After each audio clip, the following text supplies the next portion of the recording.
Hello, in this video I'm going to show you how to transfer a learner to another event within an order. So that means we're transferring somebody from one event to another without having to cancel the order. So I've gone to one of my orders, I just scroll down and I've got two events in my order. So if I just scroll to the bottom one, so this one I want to switch James Jones, I want to put him onto a NEBOSH General training event. So if I just click switch event and I type in the last part of the event number, so the first part I don't need to enter, so the part after the slash, so in this case it's 3916, and I just click switch event.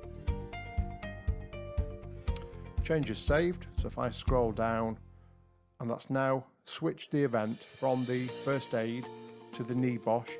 It's also changed the price, and it's also added James to the NEBOSH event, and it's removed him from the first aid event, and the balance is all totaled up there.